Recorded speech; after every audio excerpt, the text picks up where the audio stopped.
The forbidden words of Jesus. Imagine this: for nearly 2,000 years, fragments of words spoken by Jesus himself, words that carried messages about the fate of the world and the final unveiling of truth, were carefully hidden, suppressed, and even banned by the very people who claimed to protect his teachings. Think about it. The Gospels you hold in your Bible today are not the only records of Jesus' words. They are the result of decisions made by councils of men centuries after Christ walked the earth. What you read on Sunday mornings is only part of the story, but beyond the canon, buried in the sands of Egypt, sealed in forgotten caves and locked away in the Vatican's secret archives, lie other texts. These writings, called apocryphal or Gnostic, contain visions of Jesus so profound, so mystical, and so dangerous to the authorities of their time that they were deliberately erased from common memory. Imagine for a moment, what if the most important prophecies of all, the ones about the end of the age, the destiny of humanity, and the deception of faith, were never included in the official Bible? What if Jesus gave his disciples visions that revealed not only wars and earthquakes, but a spiritual battle for the soul of humanity itself? And what if those visions were hidden from you on purpose? You see, history is not only about what survived, it is also about what was silenced. What if the Jesus of history and the Jesus of doctrine are not the same figure at all? What if the most mystical, terrifying, and liberating teachings of Christ were banned precisely because they gave ordinary people direct access to God? Stay with me, because in this journey we are going to uncover those hidden words, the prophecies that were veiled, the visions that were silenced, the revelations that point to a future Jesus foresaw, but the powerful sought to conceal. And I promise you this: the last revelation we will reach is not only the most important, it is the most powerful. It is a vision so dangerous to institutions of control that it was buried for centuries. And now it has resurfaced for our generation. Before we begin this deep exploration, I invite you, subscribe to this channel, leave a like, and share this video with those who are seekers of truth, just like you. And as we go, leave your thoughts in the comments, because what we will discuss might resonate with you in ways you never expected. I am Harmandeep Singh, and together we are about to lift the veil. By the end of this journey, your vision of Jesus, prophecy, and the end times will never be the same. Chapter 1: Prophecies that survived in the Bible. To understand what was banned, we must first understand what survived. The four canonical Gospels, Matthew, Mark, Luke, and John, give us fragments of Jesus' warnings about the last days. These are the passages that made it through the councils, debates, and the shaping of Christian orthodoxy. In Matthew chapter 24, Jesus speaks with urgency. Nation will rise against nation. There will be famines and earthquakes in various places. The sun will be darkened, and the stars will fall from the sky. Then the Son of Man will appear in the heavens with power and great glory. For centuries, Christians have read these words as signs of the end of the world: wars, disasters, plagues, and cosmic upheavals, all pointing to the final return of Christ. These passages were repeated in pulpits, studied by theologians, and interpreted anew by every generation that feared it was living in the last days. But notice something: even within the canonical Gospels, Jesus' prophecies are layered in symbolism. When he says, "The sun will be darkened and the moon will not give its light," is he speaking of literal astronomy, or is he describing the collapse of earthly powers and the end of an age? Scholars have debated this for centuries. Some read these warnings literally as descriptions of coming disasters. Others see them as metaphors for the spiritual and political upheavals that accompany the unveiling of truth. What's certain is this: the canonical texts give us a glimpse of something vast, but not the full picture, and perhaps that was intentional, because outside the canon, in writings buried in deserts and sealed in jars, other voices spoke. They too claimed to record the words of Jesus, but their visions went far deeper into realms of mysticism, into warnings about false faith, into revelations of a cosmic battle not just in the heavens but in the human soul. Why were these left out? Early church leaders had to decide what Christianity would be. Would it be a movement of direct spiritual awakening, where each person could discover God within? Or would it be an institution of priests, bishops, and emperors controlling access to salvation? History shows us which path they chose. The canon was set, authority centralized, and the other voices silenced. Yet those voices still whisper to us across time, and they tell a very different story. To uncover the forbidden prophecies, we must go beyond the familiar pages of the Bible into the deserts of Egypt, the caves of Qumran, and the hidden vaults of forgotten libraries. Because it was there that secrets long buried began to resurface, and with them a Jesus far more mysterious than the one most of us were taught. Chapter 2: Lost and Banned Writings. When we speak about the Bible, we imagine one book, fixed, complete, eternal. But in reality, what we call the Bible is the result of centuries of conflict, politics, and choices. Choices about which voices were orthodox and which were dangerous. In the first few centuries after Jesus' resurrection, dozens of writings circulated among his followers. Some were letters, some were mystical visions, others were collections of sayings. Different Christian communities treasured different texts. In one region, believers read the Gospel of Thomas. In another, the Gospel of Mary. Still others read apocalypses, visions of heaven, hell, and the end of the age. So why do we only have 4 Gospels in our Bible today? The answer lies in the struggles of the early church. By the 2nd and 3rd centuries, Christianity was spreading fast, but it was also splintering. Some groups emphasized strict morality, others embraced mystical visions. Still others claimed secret knowledge that only a few could access. The bishops, those who sought order and authority, faced a problem. Too many voices, too much diversity, too much freedom. If Christianity was to survive, they argued, it needed one story, one faith, one authority. And so councils were convened, debates raged, and in those debates choices were made. The Gospels of Matthew, Mark, Luke, and John were declared authentic. Others, Thomas, Mary, Judas, Peter, James, were branded as heretical or Gnostic. They were condemned, burned, and erased from the memory of the faithful. But here's the mystery. You cannot erase truth completely. In 1945, in a desert near Nag Hammadi, Egypt, a group of farmers stumbled upon a sealed jar. Inside were 13 leather-bound codices filled with more than 50 texts.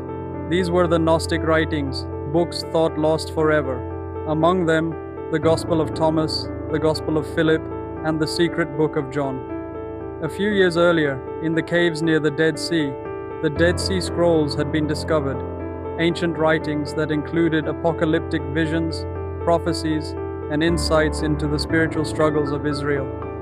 It was as if the earth itself had protected these secrets until humanity was ready to read them again. And what do these texts reveal? They reveal a Jesus who speaks of the divine spark within every person.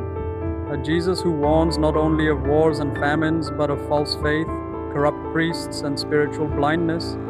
A Jesus who points not only to the end of the world, but to the unveiling of the soul. This was dangerous knowledge, dangerous because it gave people direct access to God without priests, bishops, or emperors. Dangerous because it challenged the structures of power that had built an empire in His name, and so these writings were hidden, sealed, and forbidden, but today they are resurfacing, and their prophecies, more than ever, speak to our time. One of the most haunting among them is known as the Apocalypse of Peter, a vision so disturbing it was almost included in the Bible before it was banned.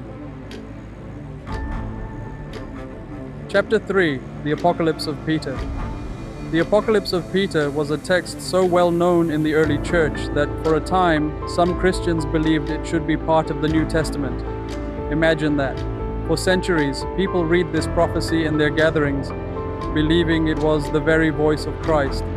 And yet, by the 4th century, it was banned and erased from the canon. Why? Because its vision was too terrifying.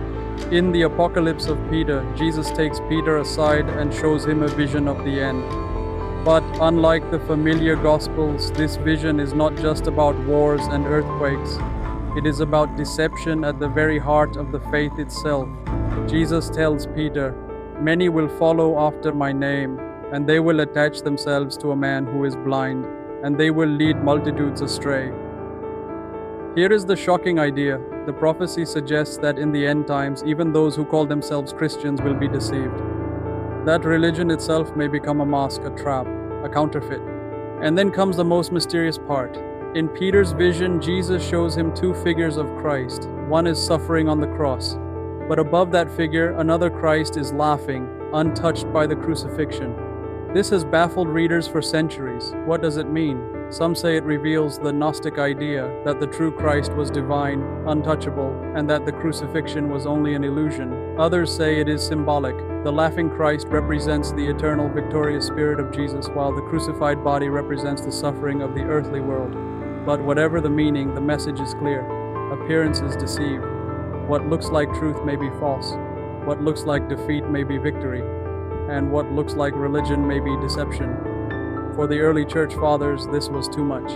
To include such a prophecy in the canon would be to admit that even the church itself could fall into deception, that even those who worship Jesus could be following the wrong Christ.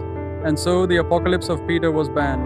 But ask yourself, was it banned because it was false or because it was too true? Today, as we look around our world at religious institutions filled with corruption, leaders who preach wealth while ignoring the poor, churches that look more like empires than houses of God, can we not hear the echo of Peter's vision? Could it be that the greatest deception is not outside the church but inside it?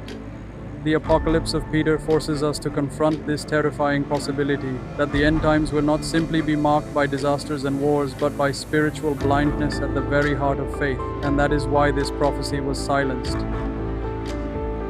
Chapter 4, the Gospel of Thomas and the Kingdom Within. If there is one banned gospel that has shaken scholars and seekers the most, it is the Gospel of Thomas. Discovered in 1945 at Nag Hammadi, Egypt, this gospel does not tell a story. There are no miracles, no crucifixion, no resurrection. Instead, it is simply a collection of 114 sayings of Jesus, like lightning bolts, short, sharp, and mysterious. What makes it so shocking is this. Some of these sayings are identical to the ones in Matthew, Mark, and Luke, but others are completely different, radical, mystical, almost Zen-like. For example, Jesus says in Thomas, "The kingdom of God is within you and all around you, not in buildings of wood and stone, split a piece of wood and I am there, lift a stone and you will find me." This is a Jesus who does not point to temples, churches, or institutions, but to the living presence of God in every particle of creation. Another saying is even more challenging. If you bring forth what is within you, what you bring forth will save you. If you do not bring forth what is within you, what you do not bring forth will destroy you. Here, the prophecy is not about wars or earthquakes. It is about the human heart, about the hidden spark of divine life within us. If we awaken it, we are saved. If we ignore it, we perish. Why was this gospel banned? Because it makes religion unnecessary. If God is already within you, then what need is there for priests, rituals, or empires? If salvation is the awakening of inner light, then no bishop, no church, no emperor has authority over your soul. The Gospel of Thomas also carries apocalyptic warnings, but not in the way we expect. It says, "The end will come like a thief in the night, invisible to those who are blind, obvious only to those who see." In other words, the apocalypse is not simply an outer catastrophe, it is an unveiling, a revelation of truth that was always there, hidden. And here lies the hidden prophecy. The true danger is not missing the signs of wars and disasters. The true danger is failing to awaken the divine spark within. Because when the great unveiling comes, those who are blind will not recognize it, even if it stands before their very eyes. For centuries, this gospel was silenced. But now, as seekers rediscover it, its message speaks with urgency. The kingdom is not in the sky, not in the past, not in the future. It is here, now, within you. This is the prophecy of Thomas, that the greatest apocalypse is not the destruction of the world, but the destruction of the soul through ignorance. And the greatest salvation is not found in temples or institutions, but in the awakening of the light already within you. Chapter 5, the Gospel of Mary Magdalene and the Inner Struggle. If the Gospel of Thomas shocked the church, the Gospel of Mary Magdalene was even more dangerous. Why? Because it gave authority not to Peter, not to the apostles, but to Mary, a woman. In this gospel, Mary is portrayed not as a prostitute, not as a sinner, but as Jesus' closest disciple, the one who truly understood his teachings. She speaks with authority, and the male apostles, especially Peter, struggle with her role. But the true power of this gospel lies in its vision of the soul's journey. Mary describes a revelation she received from Christ after his resurrection. She speaks of the soul's ascent, the struggle against powers of darkness, ignorance, and desire. She describes how the soul must overcome these forces in order to return to its true home, the realm of spirit. This is prophecy in the deepest sense, not about outer wars, but about the inner war every soul must fight. The forces Mary names, darkness, ignorance, wrath, desire, are not just demons outside of us. They are within us. They are the voices of fear, greed, anger, and doubt that pull us down. And the apocalypse, according to Mary, is the moment when these forces rise in their full strength, both in the world and within every human heart. The final battle is not simply between nations, but between the soul and its own chains. This teaching was far too radical for the early church.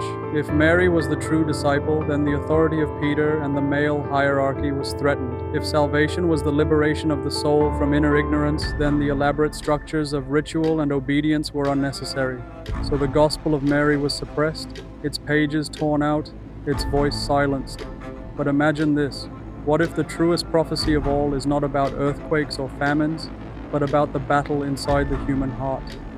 What if the end times are not only about history, but about each soul's confrontation with its own darkness? Mary's gospel suggests that the great unveiling, the apocalypse, is happening every day, every time we face temptation, every time we resist ignorance, every time we choose light over darkness. And perhaps that is why her gospel is resurfacing now, because in our world today, we are not only facing wars and disasters, we are facing confusion, fear, hatred, division, the very forces Mary spoke of. Her prophecy is this: the world will not end in fire or flood alone.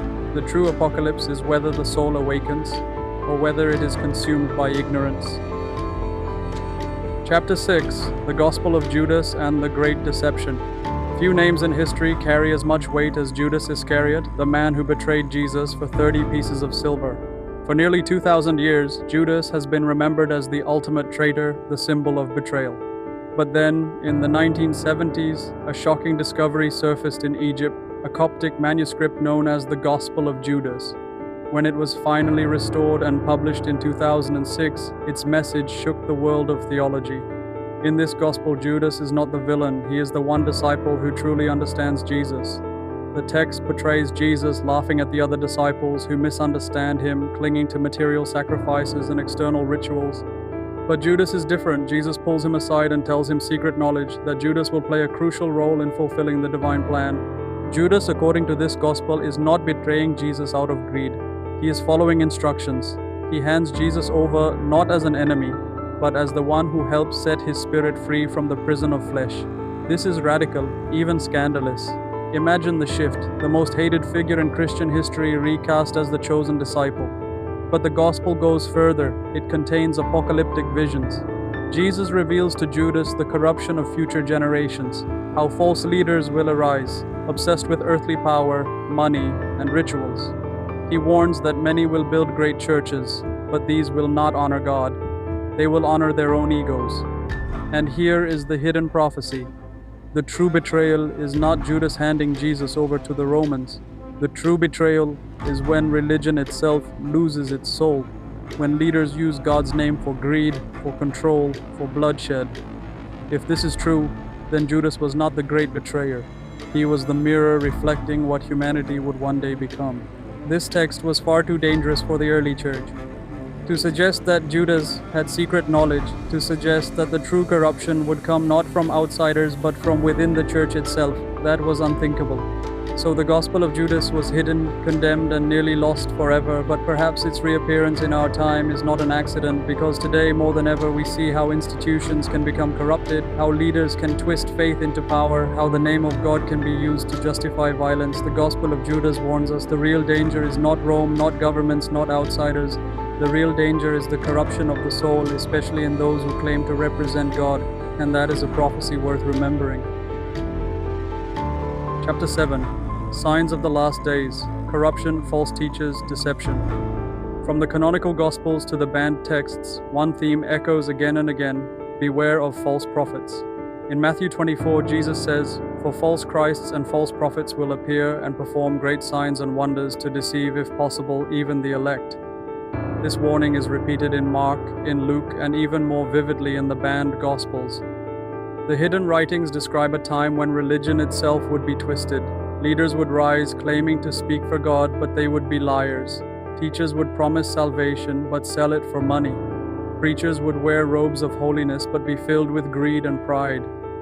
The Gospel of Thomas hinted at this: blind leaders guiding the blind. The Gospel of Judas made it explicit: priests obsessed with wealth, rituals, and buildings instead of spirit and truth. The Gospel of Mary described the soul struggling against powers of ignorance and desire. And in the book of Revelation, the one apocalypse that survived, we see the same prophecy: a great deception, a beast that looks like a lamb but speaks like a dragon, a false faith that enslaves the nations. What do all these warnings mean? They tell us that the greatest threat in the last days will not come from earthquakes, wars, or disasters. The greatest threat will come from spiritual deception. The apocalypse is not only about cosmic events, it is about truth versus lies, light versus darkness, authentic spirit versus counterfeit religion. And perhaps that is why so many of these Gospels were silenced, because they did not only warn about the end of the world, they warned about the corruption of power within the church itself. Think about this prophecy in today's world. When spiritual leaders use faith to become rich and powerful, when politicians use religion to divide and control, when people follow tradition blindly without seeking the living presence of God, then we are seeing the very signs that Jesus warned of. The last days, according to these texts, are not only marked by fire and brimstone, they are marked by confusion, deception, and false guidance. And here is the most chilling part. The Gospels say that many will be deceived, even those who think they are faithful, even those who believe they are safe. That is why Jesus said, "Stay awake, watch, for you do not know the day or the hour." The hidden prophecy is this: the apocalypse is not a single day in the future. It is a condition of the world whenever lies triumph over truth, whenever greed triumphs over compassion, whenever falsehood wears the mask of holiness. And the greatest battle is not out there in the world. The greatest battle is within our own hearts. Will we recognize the truth when we hear it, or will we be blinded by the glitter of deception? That is the question every generation must answer. Chapter 8: The Inner Apocalypse, James, Adam, and the Symbolic Visions. When most people hear the word apocalypse, they imagine fire falling from the sky, oceans swallowing cities, and stars falling from heaven. But in many of the banned Gospels, the apocalypse is not only an outer event, it is also an inner experience. Take the Apocalypse of James, for example. In this hidden text, Jesus speaks to James not about wars and earthquakes, but about the struggle of the soul. He tells James that every believer must pass through trials, not only in the world, but within themselves. The text describes hostile powers, not armies of men, but forces of ignorance, fear, and desire that cling to the soul as it tries to ascend. These forces question the soul, demanding proof of purity, testing its strength. Only a soul filled with light and truth can pass through. This imagery reveals a hidden prophecy. The real end times battle is not only fought on the fields of history, it is fought in the human heart. Similarly, in the Apocalypse of Adam, an even older text, we see visions of cycles of destruction and renewal. Empires rise and fall, floods sweep the earth, fire consumes nations, but at the center of it all is a promise: the children of light will survive. They are scattered, hidden among the nations, but they will endure until the final day when truth is revealed. Both James and Adam's apocalypses show us something profound. The end of the world is not just about the collapse of civilization. It is about the unveiling of truth, the stripping away of illusions, the purification of the soul. This means that the apocalypse can happen on two levels: on a global scale, when societies collapse; on a personal scale, when a person confronts their own falsehoods and is forced to choose between darkness and light. And maybe that is the real secret. The apocalypse is not just one event in the future. It is a spiritual reality that every person must face. When your lies are exposed, when your illusions are shattered, when the false self dies so that the true self may live, that is your apocalypse. And according to these hidden gospels, only those who embrace truth, love, and light will pass through into eternal life. Chapter 9, The Secret Book of John and the Greatest Prophecy. Of all the banned writings, perhaps none is more profound than the Secret Book of John, also called the Apocryphon of John. This text begins with John, the beloved disciple, mourning after the crucifixion. Suddenly Jesus appears, not in flesh, but in dazzling light, and he reveals secrets that John had never heard before. In this book, Jesus speaks of the creation of the universe not as a simple story, but as a cosmic drama. He describes higher realms of light where the true God dwells beyond all form and name. From this realm emanates wisdom, life, and spirit. But then something goes wrong. A lower being, ignorant and arrogant, creates the material world. This being, sometimes called the demiurge, believes itself to be the only God. It fashions humanity, but without true life. Then the higher God, full of mercy, breathes a spark of divine light into humanity. That is the secret of who we are. Beneath the flesh, beneath the ego, beneath all our fears, we carry within us a hidden flame of eternity. And here lies the greatest prophecy. The world we see is not the final reality. It is a shadow, a prison, a test. But within us is the key, the divine spark that longs to return to the source. The secret book of John tells us that in the last days, this truth will be revealed again. People will remember who they really are. The illusions of the world, the powers, the lies, the false gods will collapse. And the children of light will rise, not through violence, but through awakening. Think about how dangerous this teaching was for the early church. If people believe that the divine spark is already within them, they don't need priests, temples, or rituals to reach God. They can awaken directly. That is why this book was banned, because it gave power back to the people. But now, centuries later, its prophecy speaks again. The true apocalypse is not the end of life, it is the end of illusion. The true kingdom is not built by empires, it is found within the awakened soul. Final chapter, the call to awakening. We have journeyed through the lost prophecies of Jesus, texts hidden, banned, and buried for nearly 2,000 years. The Gospel of Thomas told us, the kingdom is within. The Gospel of Mary showed us, the soul's greatest battle is against ignorance and desire. The Gospel of Judas revealed, the true betrayal is not one man's choice, but the corruption of faith itself. The Apocalypse of Peter painted visions of justice for the wicked and reward for the righteous. The Apocalypse of Adam and James reminded us, the end times are both cosmic and personal. And the secret book of John gave us the greatest prophecy of all, that within every human being lies the spark of the divine, waiting to awaken. So what do we do with all this knowledge? And the answer is simple but not easy. We awaken, we stop looking for God only in temples, rituals, or institutions. We start looking within. We stop following false teachers who sell salvation like merchandise. We start seeking truth in the depth of our own hearts. The apocalypse is not meant to terrify us. It is meant to wake us up, to remind us that time is short, that illusions are many, and that truth is precious. As Jesus said in the Gospel of Thomas, if you bring forth what is within you, what you bring forth will save you. If you do not bring forth what is within you, what you do not bring forth will destroy you. This is the final prophecy. The light is already within you, but it must be revealed, lived, and shared. So I, Harmandeep Singh, leave you with this thought. The last days may not be a date on a calendar. The last days may be this very moment. The moment you choose truth over lies, love over hate, awakening over ignorance. For when enough souls awaken, the apocalypse will not be the end of the world. It will be the beginning of a new one. My friends, thank you for walking with me through these hidden gospels and the secret prophecies of Jesus. I truly believe that when knowledge and wisdom are shared, souls awaken. If you found value in this video and want to go even deeper on your own spiritual path, I invite you to explore my special ebook and audio bundle, The Soul's Journey, From Birth to God Realization.